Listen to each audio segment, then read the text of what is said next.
On June 24, 1942, in the Solomon Sea, the USS Sea Dragon submarine quietly hunted its target. Inside the control room, red lights flickered on the crew's tense faces. The sonar operator reported, target bearing 090, range 2,000 yards. Lieutenant Commander Charles Farragut gave the command every submariner dreamed of. Fire 1, Fire 2, Fire 3. The sound of compressed air echoed as 3 Mark 14 torpedoes launched and disappeared into the dark. 30 seconds later, the crew waited for the loud, definitive sound of impact, the explosion that would mean their victory. Instead, there was only silence, followed by a faint metallic clang. The captain's grip tightened on the periscope handles. The seconds ticked by, 38 in total, and still no detonation. The second officer muttered, "All 3, sir." On the surface, the Japanese transport vessel continued its path undisturbed. Soon after, the tables turned as depth charges rained down. The submarine was rocked by the shockwaves, and the hull groaned under pressure. For 94 sailors, the devastating truth set in: the torpedoes, the Navy's most advanced weapon, simply didn't work. Over the next 6 months, this nightmare repeated itself across the Pacific, with torpedoes that malfunctioned, veered off course, or even circled back to threaten their own submarines. The failure rate was staggering. Over 60% of all Mark 14 torpedoes fired in 1942 either missed, malfunctioned, or detonated too early. Each failure meant enemy ships escaped, and more sailors lost their lives. Washington's Bureau of Ordnance refused to accept the truth, claiming that the problem lay not with a weapon, but with the operators. The Mark 14 was said to be flawless, designed with precision and equipped with a magnetic detonator. However, the reality was far different. It was killing its own crew. Every time a submarine commander fired his torpedoes, he risked his crew's lives on a weapon that might not even detonate. Meanwhile, the Imperial Japanese Navy, unaware of the crisis within the U.S. Navy, began calling the American torpedoes duds. What no one could explain was why the failure seemed so random. In warmer waters, torpedoes dug too deep, while in colder seas, they exploded prematurely.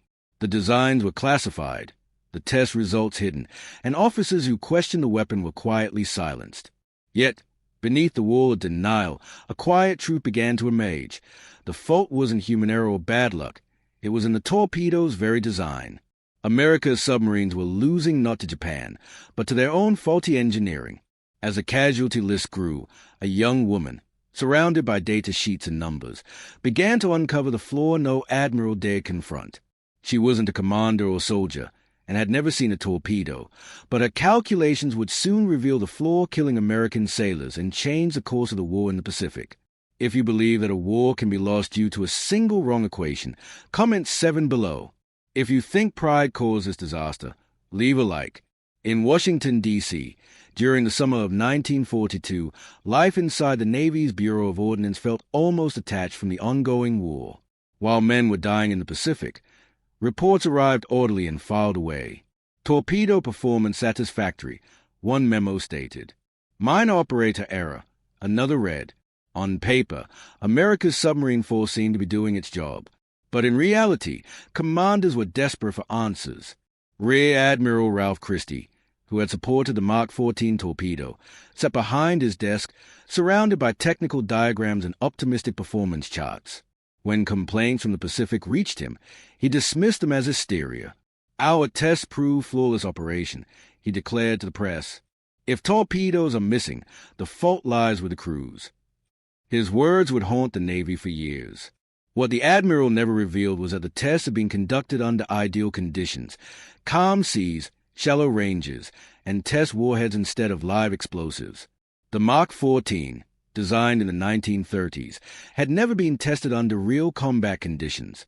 It was the Navy's hidden shame, a weapon declared perfect without any proof of its effectiveness.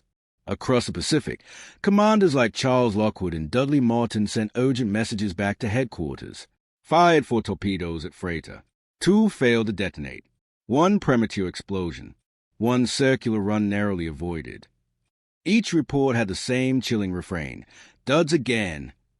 In Pearl Harbor, frustration boiled over. Submarine captains began ignoring official protocols and loading older Mark 10 torpedoes from World War I. They were outdated, but at least they were reliable.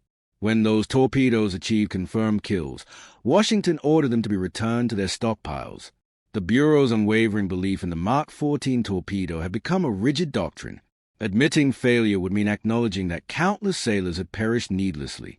As the Navy continued its investigation, the pattern of failure grew even more baffling. Some torpedoes struck their targets but failed to detonate. Others exploded prematurely before hitting anything. A few missed completely, passing harmlessly beneath ships that should have been destroyed. There seemed to be no rhyme or reason, only confusion. Behind closed doors, a small group of engineers began to propose theories. One blamed the new magnetic exploder, which was supposed to sense a ship's hull and detonate for maximum damage. Another pointed to the complex depth control mechanism, which balanced air pressure, buoyancy, and temperature. But there was no data to confirm these suspicions. Wartime secrecy prevented live testing, production schedules didn't allow time for redesigns, and most importantly, the Bureau's senior officers refused to believe the weapon was flawed. In September, an unsigned memo circulated through the Bureau of Ordinance. It recommended a mathematical reevaluation of the torpedo's pressure and depth control systems, suggesting a fundamental design flaw. Most engineers ignored it, but one copy ended up in a locked cabinet at the Naval Proving Ground in Dahlgren, Virginia, a quiet facility where numbers and equations were taken more seriously than rank. In this remote location, far from the chaos of battle, mathematicians and engineers worked tirelessly, analyzing data and testing ballistics. Some women, recruited during wartime, served as calculators, speedy, precise, and essential in the analysis process. One of them, a mathematician named Margaret Hutchinson, would soon uncover the truth. Though she wasn't a commander or soldier, and had never seen a torpedo, her expertise would expose a flaw no one else had noticed. As she reviewed the reports, she realized the failures weren't random. They followed a clear pattern, tied to water density, latitude, and the torpedo's internal barometric calibration. In equatorial waters, where the magnetic field differed slightly from the North Atlantic, the magnetic exploder triggered too early, causing the torpedo to explode in empty water. When the magnetic exploder failed, the contact exploder was supposed to trigger upon impact, but even it had its own issue. The pistons jammed during high-speed hits due to their own inertia. The faster the torpedo hit, the less likely it was to detonate. Despite these findings being politically explosive, Hutchinson kept crunching the numbers, building a model that explained the failures and matched the Pacific reports perfectly. In Washington, however, denial persisted. When Admiral Lockwood ordered live-fire tests in Hawaii in 1943, the results confirmed what Hutchinson's data had suggested. The torpedoes were running 11 feet deeper than intended. It wasn't poor aim. The torpedoes were designed wrong. Before the Navy admitted its mistake, Hutchinson had already solved the problem. Her pencil-scribbled equations revealed the truth the Navy refused to acknowledge. The issue wasn't mechanical or magnetic. It was human arrogance, the refusal to accept inconvenient truths. If you believe that the truth, no matter how inconvenient, always finds a way to surface, comment 7 below. And if you think the most dangerous weapon in war is pride, not steel, hit the like button. The Naval Proving Ground in Dahlgren, Virginia, didn't seem like a place where wars were won. It sat on the quiet banks of the Towac River, surrounded by low brick buildings and test ranges covered in morning fog. Yet inside, the war wasn't measured by explosions or gunfire, but by decimals, equations, and margin notes. Margaret Hutchinson arrived each morning before sunrise, wearing a navy blue jacket and carrying a stack of graph paper. Her desk, a small wooden island, was surrounded by men, all hunched over drafting boards and slide rules. They called her the calculator, a nickname that carried both respect and dismissal. Hutchinson wasn't supposed to have opinions. She was simply there to handle the numbers. But she overheard the whispers of frustration, the mutterings about the torpedo's failures, and the heavy silence that followed whenever the Pacific was mentioned. Every afternoon, the courier brought fresh reports from Pearl Harbor, Midway, and Fremantle. Bundles of paper filled with coordinates, detonation times, and failure notes stacked up. While most clerks merely filed them away, Margaret read through them. As she did, She began noticing something unusual. The data didn't behave randomly. It seemed to speak consistently, like a voice hidden behind the noise. She started charting each failed launch she could find in her notebook. When the official forms ran out, she continued. Torpedo number 4219, premature detonation. Number 4432, contact hit but no explosion. Number 4721, depth error, ran 11 foot low. After 3 months of analysis, the pattern became undeniable. Failures clustered in warm water latitudes and high-speed impacts. The deeper the ocean and the faster the target, the higher the chance of malfunction. At first, she thought she made an error, so she recalculated every variable by hand, checking her numbers against test record from 1938. But every correction brought her back to the same conclusion. The Mark 14's control system was flawed. Its pressure sensors, calibrated for cold Atlantic waters, were misreading the depth in the warmer Pacific, causing the torpedo to think it was shallower than it really was. She tried explaining this to her supervisor, Franklin Hall, a polite but weary engineer. So, if my calculations are right, the depth control spring is compressing too far in warm conditions. The torpedo thinks it's shallower than it really is. Hall, giving a tight smile, patted her shoulder. That's interesting, but it's a mechanical issue, not your concern. The conversation ended there, but Margaret's curiosity didn't. At night, when the department cleared out, she stayed behind. The security guard became familiar with the light under her door long after midnight. On her desk, she had a small brass model of the torpedo's control section, salvaged from a training display. She'd run her fingers along the tiny pistons and valves, tracing the pressure path through its tubes. The system relied on thin membranes that flex in response to seawater, and if those membranes were too sensitive, even a small shift in temperature could cause depth errors. Margaret plotted her findings on a blackboard, connecting field failures to environmental data, barometric pressure, and ocean salinity. By 2 a.m., the chalkboard was filled with equations, circling and intertwining like the torpedo's own internal wiring. And there, amid the chaos, one number stood out, 11. The torpedo was running 11 feet deeper than it should. She froze. It matched the same number that Admiral Lockwood submariners had reported in the field. They had suspected, but Margaret had proven it. The next morning, she presented her findings to Hall again, this time with the evidence. He read through her calculations in silence. "You're saying the weapon is off by 11 feet across all calibration points?" he asked. She nodded. "Yes, sir. Every test case confirms it." He exhaled slowly. "That would mean every attack we've made has been under the target." They both understood the implications. Thousands of tons of steel and countless lives lost because of a mathematical oversight. Hall promised to forward her analysis to the Bureau, but weeks passed without any reply. When she asked him about it, he looked away. "They're not going to reopen production lines in wartime," he said quietly. "They think it's bad aim." So Margaret did what no one else dared. She began recreating the test herself. Without authorization, she requisitioned a small hydraulic pressure chamber from the artillery division and adapted it to test torpedo components. Inside the steel cylinder, she could simulate underwater pressure at different depths. She tested the valve springs, pressure sensors, and detonator caps. At 100 feet, the readings were perfect. At 300 feet, the sensors lagged. At 400 feet, they failed completely. The math and the machine agreed. The torpedo's brain was misreading the ocean. Her breakthrough should have changed everything, but it only isolated her further. The Navy testers refused to acknowledge her findings, citing her lack of combat experience, authority, and clearance.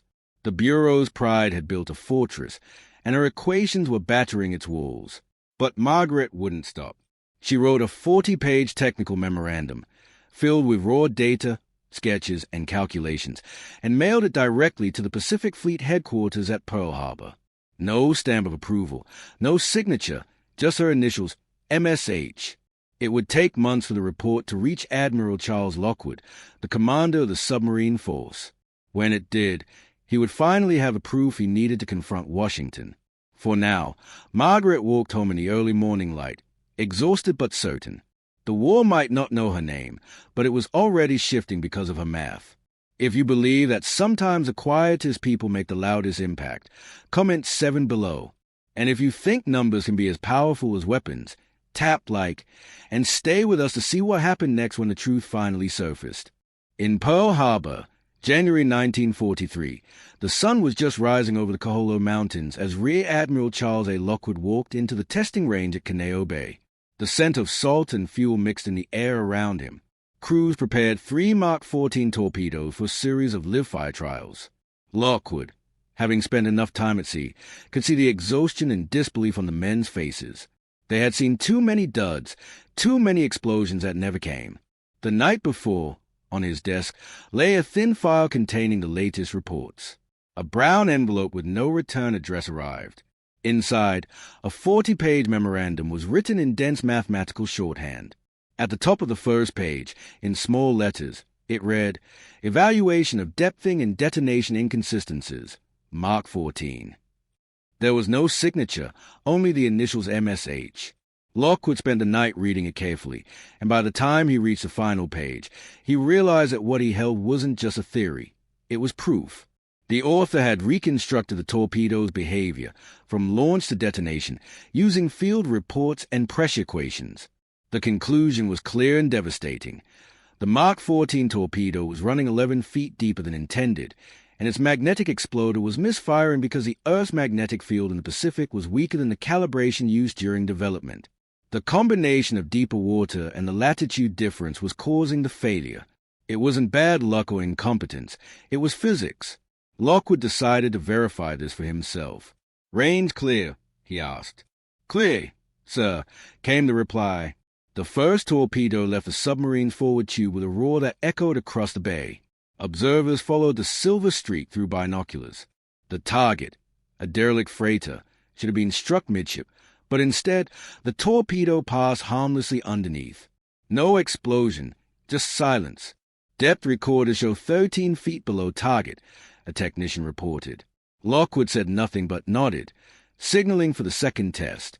The second torpedo struck metal but failed to detonate. Later, divers found a weapon embedded in the hull. Its detonator cap crushed flat, exactly as predicted. The impact piston had jammed due to the force of the high-speed hit. For the third test, Lockwood ordered modifications based on the memorandum's recommendations.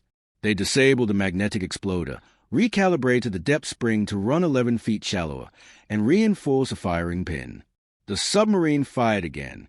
This time, the torpedo hit dead center. The explosion rolled across the bay like thunder, sending water 200 feet into the air. When the spray cleared, the hulk was torn open at the midsection. Lockwood lowered his binoculars and said quietly, "Well, someone back in Dahlgren just won the war for us." The proof was undeniable. Within days, Lockwood ordered fleet-wide modifications. Every submarine commander in the Pacific received new instructions. Disable the magnetic exploder, set the depth to run shallow, and adjust the contact detonators according to the Dahlgren calculations. The transformation was immediate. By March 1943, American submarines began reporting hits that matched expectations. One commander reported, "New settings perfect. First salvo destroyed 2 freighters. Explosions reliable." In May, the USS Wahoo sank 4 Japanese ships in a single patrol. The statistics told the rest of the story. Torpedo hit rate skyrocketed from 18% to over 70%. But the numbers didn't tell the full story. 2 years of denial, hundreds of failed missions, and thousands of dead sailors, all because no one had listened to the math sooner. When Lockwood's formal report reached Washington, the Bureau of Ordnance could no longer hide the truth. They responded with a single line, "The matter appears now resolved." The matter was resolved because one woman, with no rank, no authority, and no weapon, had dared to challenge the Navy's most sacred assumption. In Dahlgren, Margaret Hutchinson learned of the breakthrough only through rumors. One morning, a courier delivered a bundle of field reports for her to review.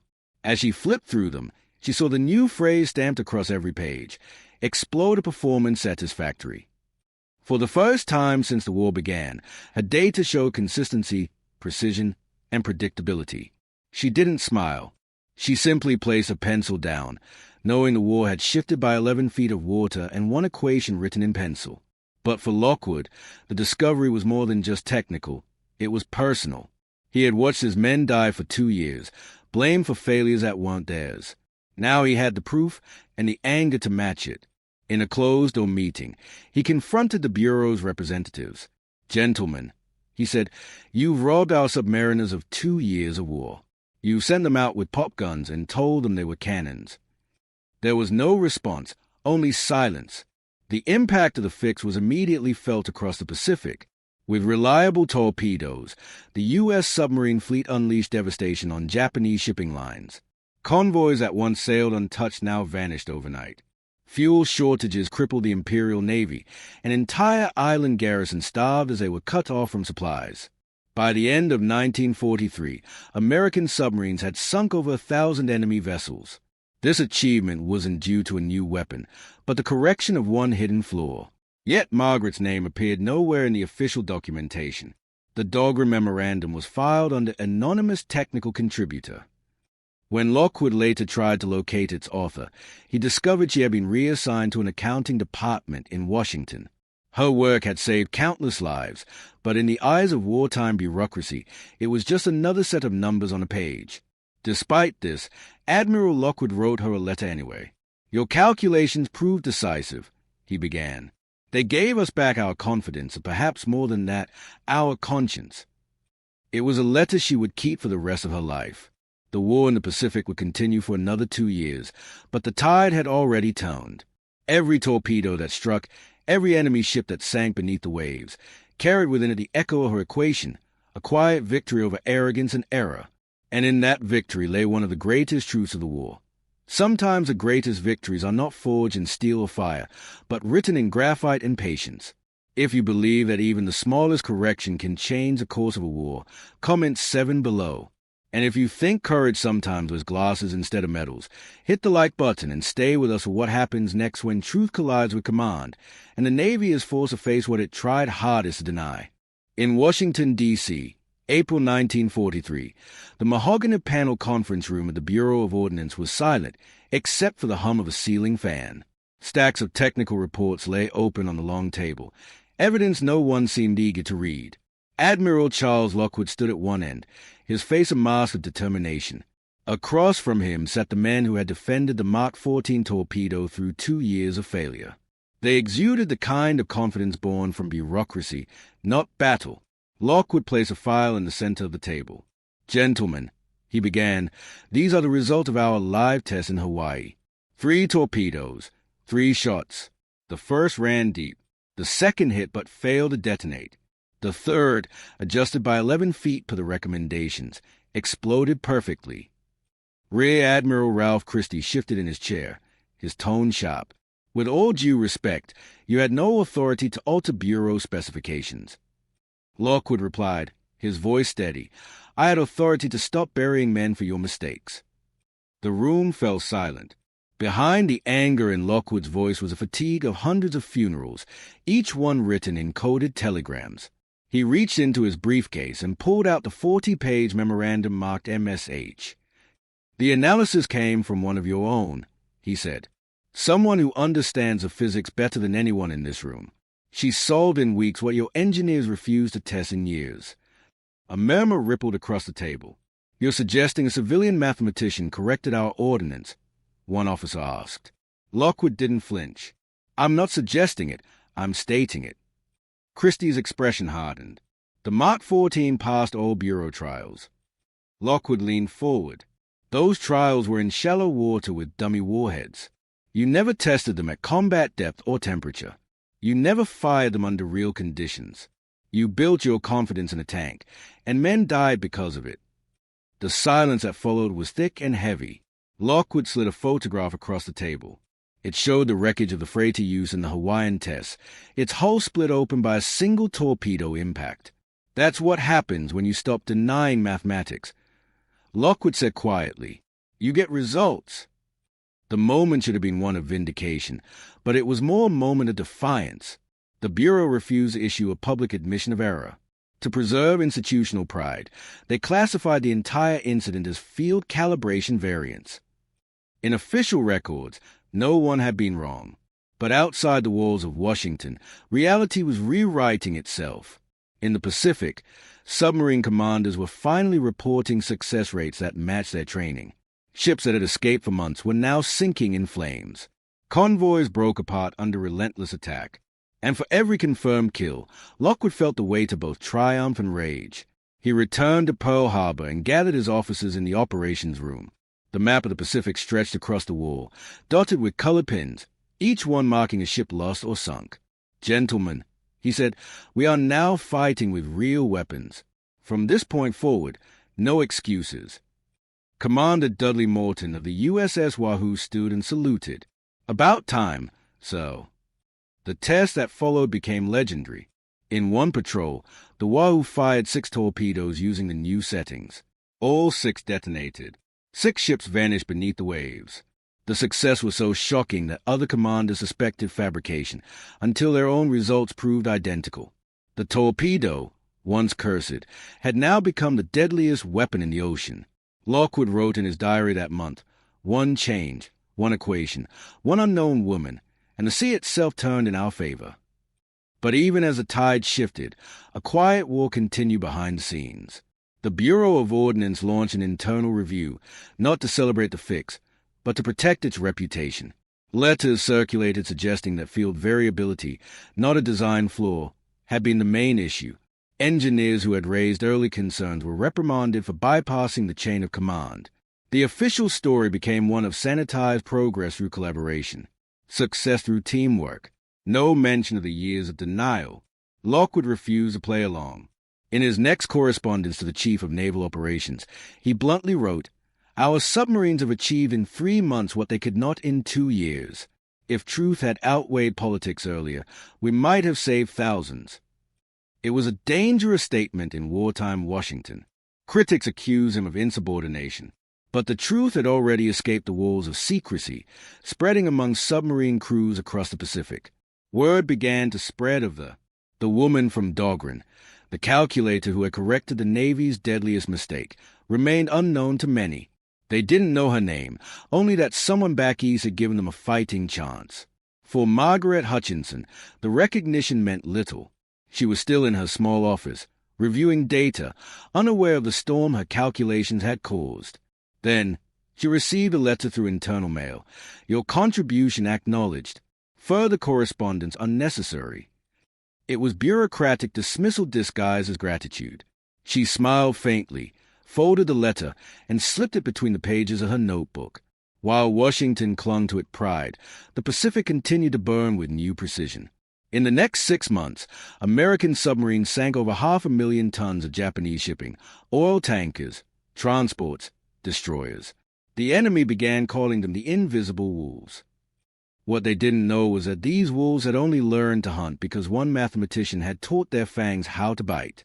If you believe that truth can be silenced but never erased, come in the number 7 below.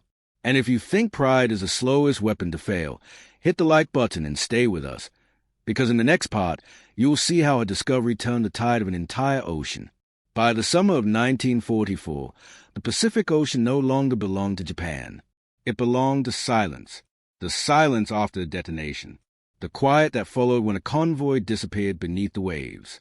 What had once been a vast empire connected by sea routes was now a graveyard of ships. From the decks of submarines scattered across thousands of miles of ocean, American commanders radioed back a single phrase that headquarters hadn't heard in years. Targets destroyed. Every success was a vindication. Every explosion, a testament to a correction born not of steel, but of mathematics. Admiral Lockwood stood on the pier at Pearl Harbor one July morning as the USS Wahoo returned from its patrol. The crew was gaunt and exhausted, but their smiles were unmistakable. They had sunk 6 ships in 14 days. Their torpedoes, the same cursed weapons that had once failed them, now worked flawlessly. Lockwood watched the crew disembark, saluting, cheering, and some laughing for the first time in months. He didn't say a word. He didn't have to. The numbers spoke for themselves. Between late 1943 and the end of 1944, U.S. submarines destroyed more than 130 Japanese vessels, including tankers, cargo ships, destroyers, and troop transports. The total tonnage exceeded 5 million tons, more than all previous years of the war combined. Intelligence reports from Tokyo showed panic spreading through the Imperial Navy. Entire island garrisons were starving, cut off from food and ammunition. Factories in Japan stood idle due to a lack of raw materials. The ocean that had once sustained the empire was now strangling it. For the first time since Pearl Harbor, America's submariners were no longer fighting with luck or desperation. They were fighting with precision. The corrected Mach 14 torpedoes turned every patrol into a science. Depth set to 21 feet, impact angle 45 degrees, and detonation delay calibrated to milliseconds. Each launch was a small act of redemption, an invisible apology to the sailors who had died believing their weapons were broken. Yet, even as victories mounted, few knew how they had been made possible. Inside a cramped apartment in Arlington, Virginia, Margaret Hutchinson read the daily casualty bulletins and shipping reports, like others read weather forecasts. When she saw the pattern, fewer losses, higher success rates, she knew what it meant. Her equations had left the page and gone to war. Sometimes she would stop by the memorial board of the Dahlgren facility, a wall covered with the names of fallen naval officers. She would stand there in silence, tracing her eyes across the list. In a way, she thought, this was a battlefield. Not the roaring seas of the Pacific, but a room filled with graphs, numbers, and calculations that now carried the weight of human lives. The results were staggering. Fleet records later confirmed that at least 1,200 American sailors who would have been lost in failed attack survived because their torpedoes now detonated as intended. 12,000 men came home. 12,000 families didn't receive the telegram that began with, "We regret to inform you." In the letters those men sent home, you could read the change in tone. One commander wrote to his wife, "For the first time, our torpedoes worked exactly as they should. You could feel the explosion through the hull. We don't fire and pray anymore. We fire and believe." Another sailor simply wrote, "It feels like the ocean finally fights for us." Back in Washington, the Bureau of Ordnance still refused to acknowledge its mistake. Official reports credited field improvements and updated testing procedures. Margaret's memorandum remained buried in the archives, unclassified, only to be recognized decades later. But among submariners, a legend grew about a woman at a desk in Virginia who had done what no admiral could. They called her the ghost mathematician. In December 1944, as Japan's merchant fleet collapsed under the pressure, Admiral Lockwood visited Dahlgren in person. He wanted to see the facility that had produced the anonymous calculations. The visit was quiet, almost informal. Lockwood shook hands with the engineers, reviewed the equipment, and finally asked, who was responsible for the depth correction analysis? No one spoke at first. Then, Franklin Hall, Margaret's former supervisor, nodded toward a desk near the window. She was, he said simply. Lockwood walked over. Margaret, startled, looked up at him. He was taller than she expected, an imposing figure, carrying both authority and fatigue. He extended his hand. "Miss Hutchinson, you probably don't know it, but you've saved more of my men than I ever could." She hesitated, then shook his hand. "I just wrote down what the numbers said. Sorry." Lockwood smiled. The numbers were right. They spoke for less than 10 minutes, no photographers, no ceremony, just quiet acknowledgement between two people who had fought the same enemy in different ways, one with equations, the other with command orders. Before leaving, Lockwood handed her a small brass nameplate taken from a torpedo he'd inspected in Pearl Harbor. On the back, he had engraved a single sentence, 11 feet made all the difference. That night, Margaret placed a plate on her desk beside her slide rule. Outside, snow began to fall softly over Virginia. She looked at the lights of the proving ground reflecting on the river, thinking about how many lives were still out there because she had refused to stop calculating. War had made her invisible, but victory had made her immortal. If you believe that real heroes don't need medals to be remembered, comment the number 7 below. And if you think precision can save more lives than power, hit like, and stay with us for the final part, the legacy of the woman who proved that numbers could win a war. The war ended with a sound Margaret Hutchinson would never hear, the echo of peace rolling across the Pacific in August 1945. Cities that had burned now lay silent. Fleets that once ruled the sea now rested on the ocean floor. And somewhere between those wrecks and the calm waters above them were the invisible traces of equations that had changed everything. When the Navy's official reports on Ordnance performance were published that autumn, the Mark 14 torpedo appeared near the top of the list. Reliable and effective, the summary read. There was no mention of the failures that came before, no acknowledgement of the corrections that had made it so. The Bureau of Ordnance congratulated itself on continuous improvement under wartime pressure. The name M.S. Hutchinson appeared only once, buried in an appendix labeled Statistical Review, Civilian Technical Staff. It might as well have been a footnote in a storm. Margaret never sought recognition. She returned to teaching mathematics at a small college in Maryland, trading equations of war for the geometry of peace. Her students knew her as quiet, exacting, and endlessly patient. Few ever guessed that the woman explaining parabolas and pressure curves had once rewritten the science of naval warfare. When asked about the war, she would only smile faintly and say, "Numbers behave the same no matter the century." But those who knew the truth, the submariners who had lived because of her calculations, never forgot. In 1951, a group of veterans from the Pacific Fleet sent her a plaque engraved with the words, "To the unknown mathematician who gave our weapons back their courage." She kept it on her office wall until the day she retired.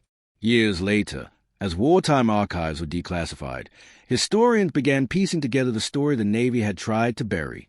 They found the memorandum, the equations, the corrections, and the initials typed at the top. The revelation spread quietly through the community of naval engineers. The ghost mathematician finally had a name. Captain John Alden, a submarine historian, wrote, "Her analysis was not simply technical. It was moral. She forced a great machine, both mechanical and bureaucratic, to admit it was wrong. That courage saved more sailors than any admiral's strategy."